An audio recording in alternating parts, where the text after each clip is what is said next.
रामकृष्ण हरी मित्रांनो, तर आज कालच आमची यात्रा संपलेली. 4 दिवस यात्रा होती. यात्रा संपली आणि मग आज आलोय आम्ही झेंडू खुरपायला. बघा आमचा झेंडू आहे. झेंडूच्या गळ्यांमधलं गवत काढायला आलोय आम्ही 4 जणी. बाया तिकडे पाणी प्यायला बसलेले आहेत. आम्ही घरच्या 4 जणी आलेलो आहे. बघा झेंडूच्या कळ्या पण खुडायच्या, त्या मोठमोठाल्या आहेत ना, या अशा कळ्या पण खुडायच्या त्या आम्हाला. आणि या साईडच्या छोट्याल्या कळ्या तशाच ठेवायच्या आहेत, त्या राखायच्या आहेत आणि या खुडून टाकायच्या आहेत, जेणेकरून यात्रेमुळं झेंडूच्या गळ्यांमधलं गवत काढायला आणि कळ्या खुडायला उशीर झालाय. जागोजागी फुलं पण यायला लागलेली आहेत.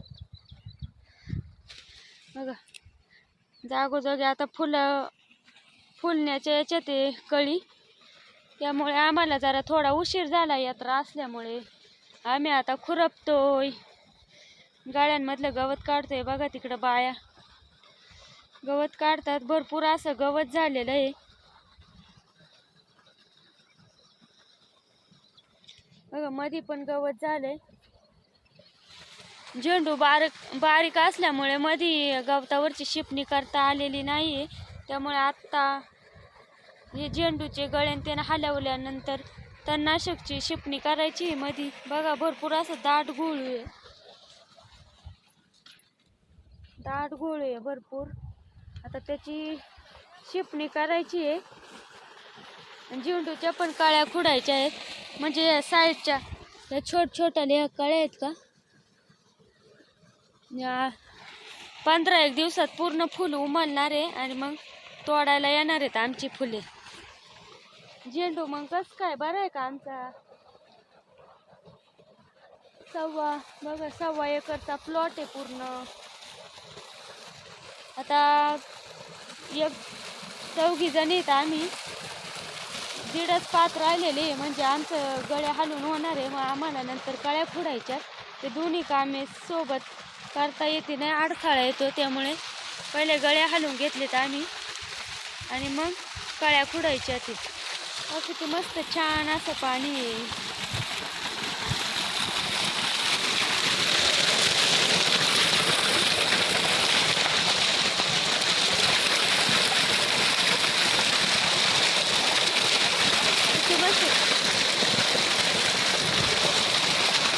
किती मस्त थंड असं पाणी आहे. बघा बेंडावरती थंड असं पाणी आहे. मस्त तोंड धुतलंय, खूप बरं वाटतं. आता ऊन खूप वाढायला लागलेलं आहे, त्यामुळे आता शेतातली कामे पटापट उरकून घेणार आहे आम्ही. मग एवढं काय उन्हात काम करायचं नाही आहे. भरपूर असं ऊन आहे यावर्षी जास्त. बघा असा पिवळा गोंडा आहे आमच्या झेंडूचा. पिवळा मोठा गोंडा आहे. बघा असं पूर्ण फुल उमरल्यावरती फुल मोठं होतं चांगलं.